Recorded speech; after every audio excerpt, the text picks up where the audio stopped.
Welcome to my podcast, Out of Town. My name is Tova, and I cannot wait to share the stories and the fascinating conversations I get to have with the most amazing people I come across living out of town. So let's go there. On today's podcast, I am joined by the wonderful Malya Feivelson. You can check her up on LinkedIn. Join us as we have our late night schmooze about dating, faith, attachment styles. This is not your average Shidduch conversation. You're going to want to watch till the end. I hate that I have to start every conversation with you. Like, talk to me first. Like, how is this fair? I have to start every conversation. It's interesting because attachment style shows up in every aspect of your life. Some people are going to be like, what are you saying? A weird sneezco. And today's podcast is being sponsored nishmas נחמה bas Ya'akov. Everybody knows what that means. It's podcast time. We got the coolest podcast set up, Heaven Chairs, because this podcast is all about being vulnerable and talking about real stuff in life, real conversations.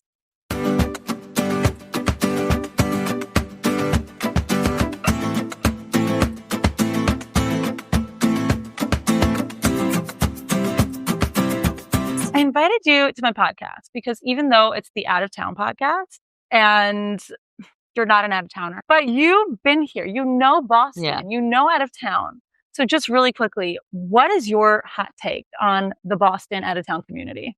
Okay, first of all, I just want to say everyone here is super nice. Like, I go to shul and everybody's talking to me. You just came for Shabbos. Wow. And you don't find this in a lot of communities. Like, I've been to many communities. This community is special. And I went to already your house. I went to a different family for lunch, different family for Shal Shabbos, a different family for Havdalah. Right. Okay. A random lady just took us home on our way back. Yeah. This is Boston for you. Like, Boston is all about like just being there for people. I went to a shir today, a fifth lady's house. You know, in my own community, I don't go to 5 houses on a Shabbos. Right. I come to Boston, I'm already in 5 people's houses. Says a lot about this beautiful community. You guys should be proud to live here. It's a beautiful hot take. We were also talking a lot over Shabbos about the real, the true, the authentic experience of dating. Yep. As someone who's not in their low 20s anymore. Right. I'm 29, everybody. Not shy of my age. I'm actually proud of, like, Hashem let me live 29 years. Thank God. I was really admiring your confidence and how you are able to assert yourself even when you're not really sure how it's going to affect different relationships. Yeah. But in like a kind way. So I think that's a balance that a lot of people maybe struggle with. So I've been dating for a long time. Obviously, I'm 29. And what I realized is when you're younger, obviously you want to be like, you know, selfish in dating. That's what everybody tells you. But when I got older, I realized there's someone else at the end of this. Yeah. You have to really understand the person. The whole idea of marriage is not like, oh my God, I'm getting the best guy. It's, do you want to have a really good relationship? At the end of the day, like, yes, you want a really good guy, but you have to be that really good person as well to the person. You have to show up for that person. It's interesting. I'm happy that I did not get married when I was young because I feel like I would never have been able to respect the man I marry. I never knew what that meant. Everyone always says you have to respect. What does respect mean? Right? There's no love without respect. I don't think it's possible. I think finally understanding what respect means, it's interesting. I see it a lot of people, the way that they treat their spouses, the ones that got married young, like they think they just bossed this person around. I see it a lot. You chose this person to spend the rest of your life with, and this is how you're treating them. So I'm so happy that I'm at the place where I understand that. And like, I'm so excited to be able to give like everything to the person that I choose and who chooses me. It's a different mindset. It's not like, what am I getting, right? It's more, what am I giving? What are we building? I don't know if it's taught so much when we're younger. I wasn't taught really much about dating. It's just like, okay, you're old enough, go on a date. This is more developed through self-growth, having my own business. Business growth is personal growth. And I think it feeds into this as well. I want to ask you about being a business owner in Shidduchim. Number one, because you hear on one side about people being intimidated by single women and girls who actually focus on their career. And number two, how you're perceived by clients in the Jewish community. Yeah. Baruch Hashem, I'm going to start with my clients first. Number one, my clients are incredible. Shout out to all of you clients. You are awesome. Really appreciate the trust that they put in me. It really humbles me. Like, most of my clients are older than me. They trust me. We go in, we give them the best experience they can. I try to deliver more than I tell them I'm going to deliver. So it's interesting going from, like, I always say, I could have an amazing day in business like here, and the same exact day it crashes with Shidduchim. For example, like I had a really good business day, right? Like everything was going right. A really, really good quality day. Then I went to a singles event that night. When I say that there was no one there, like no eligibles at all, not one guy came over. All the guys are too scared to make a move. They're too scared to speak to you. And I had to go and introduce myself. That's not the way it should be. A girl is not supposed to walk up to a guy. A guy is supposed to walk up to her. But these guys were just not confident. And like, I don't know why, but I remember I came back. It was the night of the Biden and Trump debate for this year before Biden dropped out of the race. And I remember I was like, why did I like waste my night instead of like watching this show, right? Like it's the comedy show. Like why did I go to the singles event? I just had the best day in business. And my day is just like from here to here in just hours. I had a shadchan that told me, it was a Friday, and she called me, she's like, Malya, the guy hears such good things about you. You know, this guy saying no, and this other guy saying no, also because of podcasts and whatever else you do. Really? And I remember I just sat on my floor and I cried and I came down to my mom and I said, Ma, I have to quit. Like, I can't do this anymore. I'm not getting married. The shadchan's like, you're not going to get married. And I was like, I've had a different person that told me I'm not going to get a frum guy to do podcasting. And I stopped my podcast. My podcast is dead because I got shot down so much. Why should I be there to inspire the Jewish community if they're not able to hold me up? The Jewish community was not able to support me and say, you're doing such a good job. This is amazing. Keep doing it. I was told it's not tznius that you're interviewing men. Like really, I got it really, really, really bad. We're supposed to support each other. Yeah. I'm not trying to say lashon hara about the Jewish community or anything. It's just I had it really, really bad. I think I was probably one of the first like really outspoken Jewish podcasters. I was on radio. Like I did non-Jewish radio for 2.5 years, had my own music show. I hosted the news. I was out meeting Ryan Seacrest's team. I met the head of Apple Music. I went to Sirius XM. I mean, I was not just doing podcasting. I was doing real radio. I went to Entercom Studios. Like I met really cool people and I was doing really fun stuff. Wow. But to get shot down like that so hard. And I remember my mom telling me, she's like, you're not quitting. You're going. Keep going, keep going, keep going. And like, I'm here to this day. And I say this on a lot of podcasts, but I'm here to this day because my mom told me keep going. So many people said, if you want to do podcasting, start once you're married because at least you'll be married. And I said, why in the world would I present myself to this person I'm dating in one way, and then once I get married, then just start a podcast and like, oh, because I didn't tell you because we're married, so I'm able to start a podcast. I'm like, that's not who I am. I'm genuine. I want to be who I am. And if I have a podcast, I want the guy to know, and I want the guy to be proud of it and happy and supportive. There are a couple things that I'm hearing because on the one hand, people are like saying, do your own thing when you're single, be your own person. And then you actually lean into that confidence and what you're actually good at. And then they're shooting you down. Yeah. And why aren't the guys receiving the same message or absorbing it the same way? Because you don't see that, at least based on what we were talking about before. Yeah. You don't necessarily see that. Like the guys are either intimidated or they're not like as assertive in coming over. What could they do better? Like what could be different? I'm telling you, I'm seeing the girls, the quality of the single girls, they're accomplished. They work hard. They have hobbies. I had a shadchan told me, she's like, I don't understand why you're working. Like, why are you not just like sitting and twiddling your thumbs like this? I was like, what do you mean? She goes, just twiddle your thumbs, wait for the guy to show up. I'm like, so I'm going to waste my 20s, my whole life because I'm waiting for a guy to show up. I need to create my life. Hashem will send me the guy when the guy is meant to be in my life. Yeah. When I'm meant to be married, Hashem will let me be married. There's no way Hashem is letting me go my whole life without being married. Yeah. Like I have too much to give to a guy and too much that I want to give to my kids that Hashem is not going to let me go single my whole life. He can't do that to me. But I was shocked when the shadchan said this. I'm like, why is it that everyone's life has to start only because when you're married? Yeah. Why can't it be that you're a normal human being? You just are not married. So many people go through challenges. And I say, Hashem, thank you for this challenge. As hard as it is very hard to be single. Very hard. Especially with friends, not taking your guidance or not understanding that you have value to give because you don't have a wig on your head, you don't have a ring on your finger. But people think that your life only starts once you're married. And it's such a wrong way to look at it because there's such good girls. We did nothing wrong. Yeah. And everyone has something. Just because someone's married does not mean they don't have challenges. People could have shalom bias issues, health issues. People don't think that it's a tzara for the older singles. Really? That's what I find. It's like organizations for like everything out there. There's nothing really to support singles. And I actually spoke about this with a friend actually. Yeah. One of my friends was really struggling and she felt like hope's gone. And we talked about the idea of building up an organization that, number one, gets people in touch with like egg freezing and things like that. Turns out, Baruch Hashem, the major organizations that help with fertility started doing that. They just don't advertise the same way. Wow. So I actually spoke to a representative at one of them, and it was amazing. I was like, Kate, Baruch Hashem, that's covered. But also, this is something else I'm going to mention from out of town. Singles don't have to really like invite themselves out here. There's like an WhatsApp, like someone's here, they need meals. Wow. Who's having them? Or there's an email list that someone runs. Like you email, hey, I'm in town this Shabbos. I want to make sure I have meals. Wow. So like you don't have to feel embarrassed, but you need to extend that to other communities. We're like, you're looking out for the people there. Like I came here. Yeah. I'm already in 5 people's houses. How does that even happen? And I went to shul and everybody's talking to me, inviting me. And it's a really, really beautiful experience. Because we're coming from very different backgrounds, they can look at you as you. Yeah. And you're not carrying your challenge as your identity. Right. When you come to Boston. The thing that I really want to touch upon is like, people don't view being single as a real challenge. And it's very difficult. There's a lot of hard days.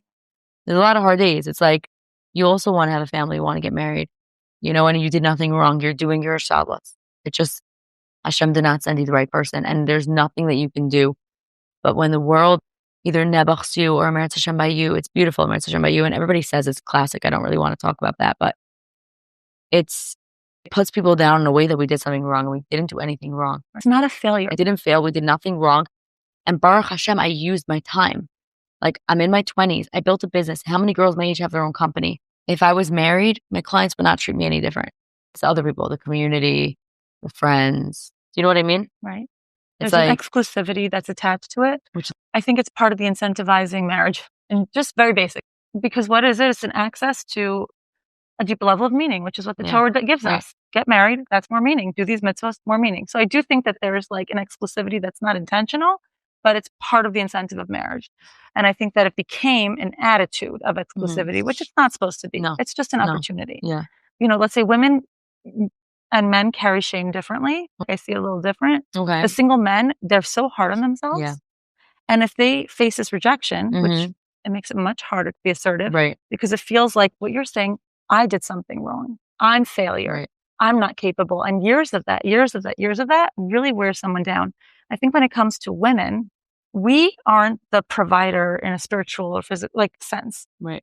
So that's not as much attached to our identity. So I think that not every woman will feel the shame of I'm wrong if the system isn't working for me. It's the system that's wrong. Yeah. It's the people that are the wrong. System is so and the men will say it's me.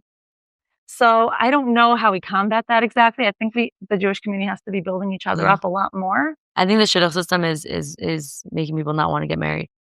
I had a guy call me for Shidduch information for one of my friends, and he's like, yeah, everyone's just a piece of paper. I'm like, wait, he's like, every girl's a piece of paper until they're not. This is really terrible, but Baruch Hashem, there's other things that have come up now. I've gone out so much from loop. And it's literally Hashem is making the Shidduchim. The way that I've started dating is really like listening to the other person, trying to hear them out, trying to understand them, right? Just trying to, as hard as it is, it's hard. Right. But the Shidduch system, it just like pushes. Like, we need everyone to be in a box. And no one's in a box. Everyone is their own world. Mm-hmm. But what the Shidduch system is, it labels you into a box. And if you don't fit into this box, then no shadchanim have anybody for you because you're too difficult. Like, I have so many shadchanim who tell me, Malya, we wish we could find you someone. There's no one good enough for you. No one good enough? What does that mean? There's a lot of great guys out there. What does that mean, no one good enough? It just means that they don't have anybody for me. Right. Doesn't mean there's no one good enough for me. It's so discouraging. Yeah, and I know that all the time. I know this is the case. And the one thing I don't like is that they think that singles don't have an opinion. Two sides. Like, I'm in business all day. I give my clients good advice. I run the show. And then when it comes to day to day, it's like, it's totally different. It's a crazy thing. It's a crazy shift. There's some singles now that are taking to social media. It's actually really current. Support Bradko and Faye, OK Clarity. But they've been really putting out incredible, vulnerable, authentic, singles perspective. This is what I'm facing. This is what I'm feeling. I'm not sitting in it. I'm still there, be boss lady. Do it. You posted something the other day. Now I'm forgetting what it was, but maybe you could remind me. And I was like, I responded. I was like, wow, thank you. Yeah. A lot of people responded. Yeah. I was talking about, what was it? It was also about just something I'm noticing because I have incredible friends I'm a friends person. I've always been a friends person. I always tell people I don't have sisters. I have my friends. They become such a big part of my life in a beautiful, beautiful way that I so appreciate. And I do have friends who are single. Some are my age, some are a little younger, older, whatever it is. And I connect so deeply with them for so many different reasons. But then I hear what they're going through. And sometimes I'm just surprised and shocked. Yeah. I'm always grateful when they tell me that they don't experience that in my home with me. Yeah, no, you're really accepting. It's like, have a reprieve. Yeah. I feel like so many older singles feel like they are a display. They try to fit as much as they can into whatever box, but like their only image in the frum world is what they're projecting. Yeah. Once you get married, it's like, I can like finally tune in and like relax. It's such a stressful system. You always feel stressful. like as a single that like people are also always looking at you like, oh, why is she still single? You know how many people say that to me? People say it to you. Why are you still single? You're an amazing girl. You have everything there. I'm like, that just makes me feel worse. Yeah. Like, why am I still single? I don't know why I'm still single, but like God knows.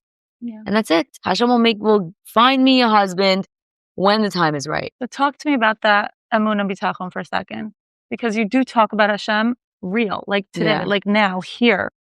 So in 2023, I think it was, I was struggling in a business sense with a partner that I took on. Chest was hurting from it. Like it was really, really, really bad.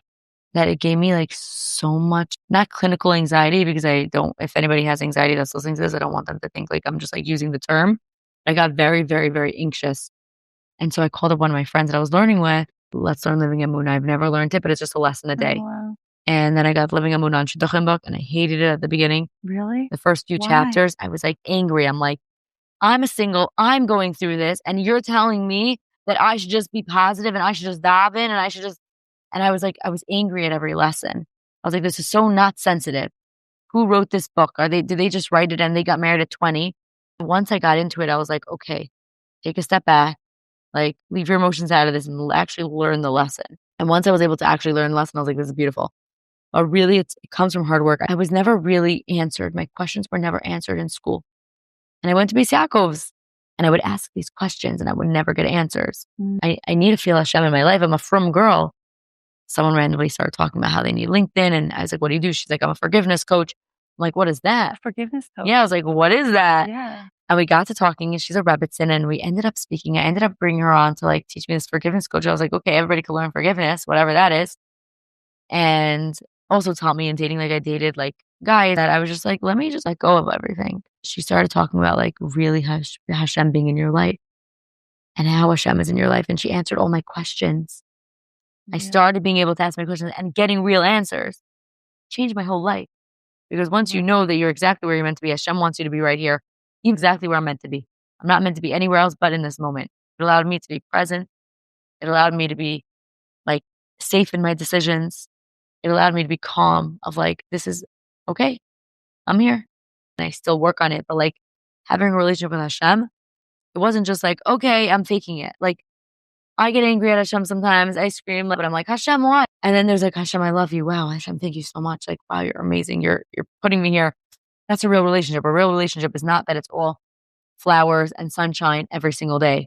So one day I was walking to the docks and I was like, Hashem, I hate that I have to start every conversation with you. Like, talk to me first. Like, how is this fair? I have to start every conversation. Like, I know it's devoted to us, but like, talk to me. And I was like really like upset about this. I was like, you know what? I'm going home learning Living Emunah. I open up Living Emunah and on it says, Hashem talks to us all the time. And it was a whole lesson how if you just look for Hashem, he's everywhere. So bringing that also into my dating life, really trying to have faith that like Hashem is really guiding you and whatnot. It goes into every aspect of your life.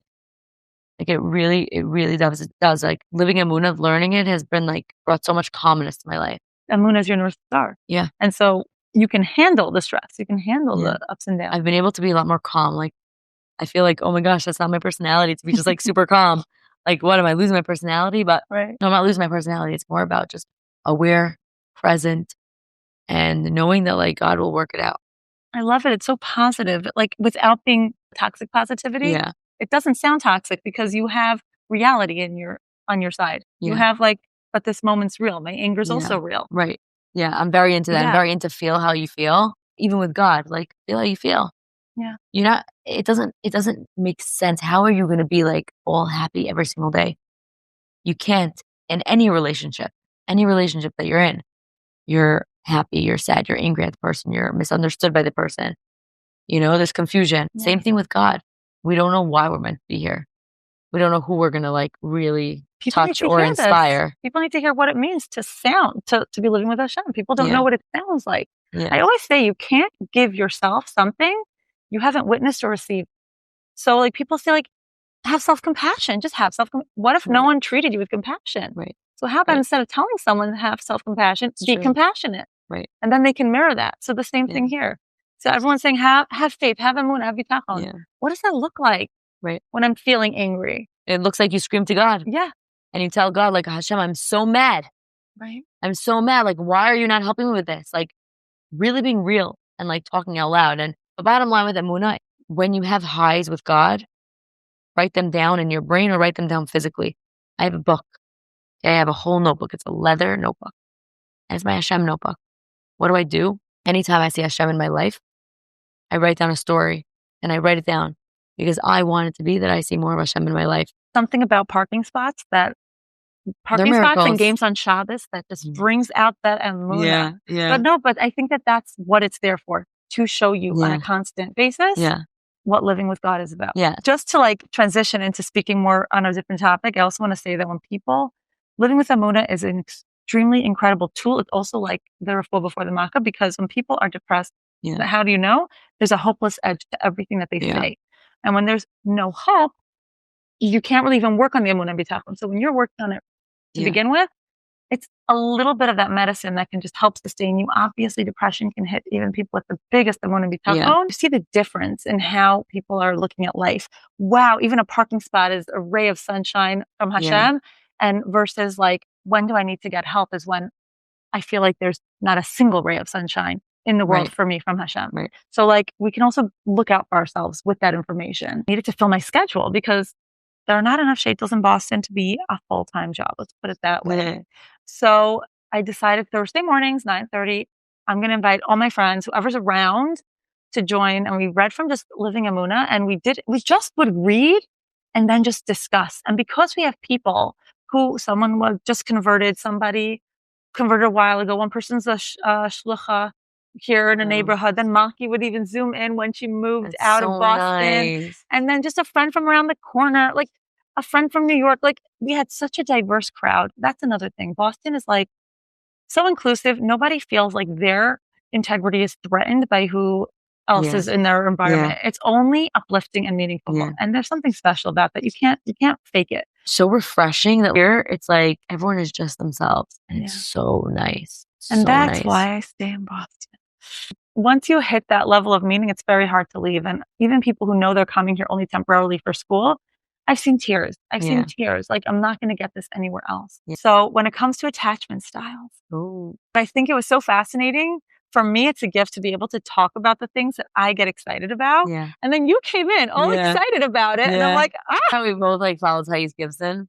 For a long time, that was what I listened to. People can change. And I want to say, we are Yidden. We are not destined, and we're not determined by our mazals. This is like mazals. This is what our inclination is. But we know what it means to live a Torah-dic life where we can shift those things. Now, let's just be clear, because if people don't know what attachment styles are, there's 4 different attachment styles that show up for people in relationships. There's a secure attachment style, which is the one that we all strive to be at. There's the anxious attachment style. There's the fearful avoidant, and there's a dismissive avoidant. You can Google that. I'm definitely not an expert. I've just been watching lots of videos for many, many years. It's so interesting. Someone like me who never wants to like live in the past, I was at first a little nervous to go down that rabbit hole because I was studying psychology. Developmental psychology covers where is our attachment formed in infancy, sometimes pre-infancy, sometimes post. So really it starts from pre-verbal. So it's like the way that you were regarded, and not just how you were regarded, but how you as a person absorbed it. Like, let's say there was a baby who at that time in their life, let's say a child in foster care, but until they got adopted. So for a few months, they were more neglected. That could still show up later, because if they developed within that environment, the neurons are formed. Like Right. a baby's brain is absorbing so much. Wild. So we don't necessarily like therapy. I don't know if people are talking about it that way. We can talk about it in terms of today. I noticed that this is how I connect to people. This is how I am in friendships. This is how I am in relationships. And that's really the beauty. When you're in a smaller environment, it's automatically forced to be more vulnerable. And I think that people get challenged by that. And that's why some people get uncomfortable in a smaller, friendlier place. It scares them off, right? It depends who. Depends on that. But I do think that it's a different level I of always say I want my relationship. kids to go to small. Yeah. Small school with good people that care. I don't want to send my kids to institutions. Right. Massive schools, institutions. They get lost in it. The people that don't understand attachment styles, I'm like, how are you dating? Like where's your self-awareness at? You know? Exactly. Where's your self-awareness? That's what I think. Like, you don't know. Like, I've worked so hard on understanding myself and who am I. And if you don't even know your basic attachment style. It's not easy though, because it shifts. My attachment style, which we're not going to get into, has not shifted. No. I have been taking the test. You keep doing the same online quiz. The same quiz. And it's always the same. And I might do different answers, and it's still the same at the end of the day. It's interesting because attachment style shows up in every aspect of your life. It shows up about as answering WhatsApps. It's anything relationship based. Yeah, anything. So it shows up answering text messages, answering phone calls, work. It shows up everywhere. And then when you get into Shidduchim, it's like, once you realize your patterns, it's so much easier because you're able to, number one, if you're dating someone that is caring, you're able to explain, different things and explain this is who I am. Yeah. That the attachment styles that we covered, which is amazing, is like, it's really a level deeper of like your love language. It's more like literally what you need deep down from the relationship. It's not a matter of whether it's a gift or an act of service. It's more like, this is how it hits when you do this. And now you know me so intimately. And I think that like relationships and building intimacy, like I always say, is like, I like talking about meaning. It builds the meaning in your life. So when you're in a small community, you can build on that. When you're dating, you can build on that. I dive in a little fast. Like I like cutting to the chase. I like meeting the meat of a person because like I don't have time to build fluff relationships so much. I love connecting deep and strong immediately. And like, again, when it comes to relate, pull away a little bit. Well, that depends on that's just me though, not everybody. Okay, but I'm the same way. We're the same way. I know where you're going with this. And then I pull away, and now that I know my tendencies, I can also go back to people and say, oh, I see how this has been like, I see how it hits you. Yeah. And I see how it affects you. Right. And then there's also a level of understanding in my relationships with the people in my life. Right. And then I can be honest when I need space. Right. Or when I need more reassurance. Right. And I think that's deeper than like the love languages. You know what's interesting about the love languages? I always thought my love language was quality time. Yeah. And then I was dating a guy, and I said I needed help with something, and he came to my house, and he like helped me with this thing in my business, and like really like walked through everything with me. And I was like, wow, I feel so cared for. Like I feel like I'm finally in a relationship with this person. I saw that acts of service aspect, and I was like, wait a second, maybe my love language is acts of service. Maybe this quiz got it all wrong. I think it's everything with the right intention and connection. And let me ask you something. Wouldn't you think, just throwing it out there, you could disagree with me, wouldn't you think how we connect to people, consideration hits the top of the list? It's not even on the list. To be considered. Right. Hello? Oh my God. I was like, why is this not on the list? Because for me, that's like insane. Yes. Like, because what happened? So many of us grew up feeling like a bother. Be considered. Be an impact in someone's life that you don't have to ask for. Like with Hashem, I don't want to have to talk to you first. You show up for me. Yeah. So when you're being considered, you don't have to put in the work. And I'm always like, that should be on the list. Where you want to feel like everything. You want to know that you matter enough that someone thinks, oh, what does Malya need? Or I should give Malya a heads up. Right? Right. Doesn't that feel like love? Like, yum. Only people who truly care about you care about them, like real reciprocal. Yeah. It really feels like an intimate, loving thing. Something like consideration can shift so many relationships. And I don't know if it's just based off of the similarities we share, let's say within attachment, or just in general, that's really what people need. It's just how you show up I to love consider that. someone. I love that because it's bringing out a point that I want to share. Just Mhm. that way in dating, I find that like so many people say no to the guy too fast, or so many guys say no to the girl too fast. Consider the other person as a human. Really, like no one's perfect. And when you show up to a relationship and you realize like the person's not perfect, if somebody made a mistake, didn't act exactly how you want that person to act, give that person space, give that person another shot. I'm saying this as a 29-year-old single, but if there's a decent guy that is just nervous and he does things because he's nervous, like be considerate of those feelings and like go out again. Wouldn't you want someone to treat you that way? We definitely need to humanize both sides. And I think that's really important. We tend to have this self-preservation that just says like that's terrible. That's wrong. That's not nice. And I don't think that that's fair to anyone. That people think that people on dates have to show up perfect and they have to show up that they have no flaws. When you relieve that pressure, no one needs to show up perfect. No one needs to be intimidated by the other person. Just be you. That's why I love wearing hoodies on dates. Love wearing sweatshirts because during work, I'm always in like blazers and businesswoman, and I love business. When I'm on a date with a guy, I just want to be chill. I just want to be me. And who is Malya? I love wearing sweatshirts. Like, this is my vibe. Like, I love getting dressed too. Like, I love dressing up. Some people are going to be like, what are you saying? Honey? No, like when I go in on a date, like just like in my casual, comfortable clothing, I feel so much more me. And that is the definition of a really good date. That's also tznius. Like, what's the point? Like, focus on you. By the way, this one thing that really concerns me is like, I was taught my whole life I have to be tznius for men, tznius. All of a sudden, I'm told I have to do my hair like beautiful. I have to wear heels. I have to wear a tight dress because like, I'm going on a date. Like, where tznius go? It's really a big misnomer to think that tznius is for men. I think that what does Torah do? It elevates our morality. We're not responsible for each other's morality. We're responsible for our own. And I always said, Parshas Korach, this week, we hear about the one, I forget the name, the one who was saved because his wife uncovered her hair in front.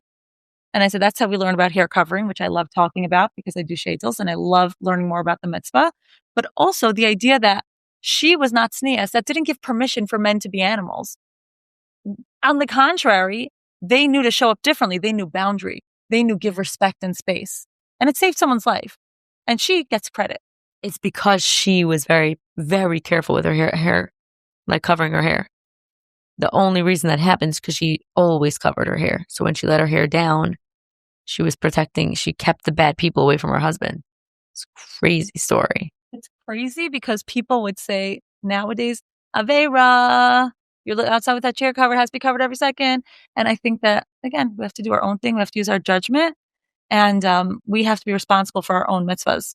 Mm-hmm. We can't like do it for other people. But it's so interesting to me that tznius is like out the window half the time. Yeah, literally, like getting dressed up for guys, doing your makeup perfect. A male shadchan told me, do your hair more flowy, wear a really nice tight dress. No. I was so uncomfortable. You're joking. No, I'm not joking. I was so uncomfortable. I didn't want to go on the date. I was literally throwing up. I'm like, ew, this guy is treating me gross. Like, the shadchan is like gross. Hey, your MO is not, I'm a shlump, accept me like this. I think there's a mistake because some people are like kind of, because they're scared to show up well and then still be criticized and not accepted. They're like, I'm just going to be a shlump all the time and no one's going to, and then accept me like this, or I'm not even talking to you. I don't think you have that attitude. I think it's more like, you know me, you show up in so many different beautiful ways. And so when someone wants to get to know you, you're like, and now I'm showing up in a way that you really get to know me.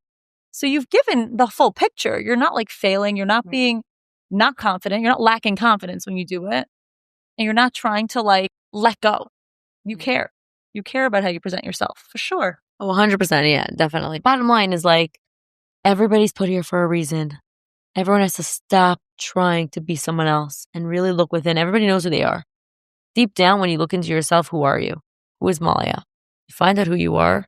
You'll know your mission.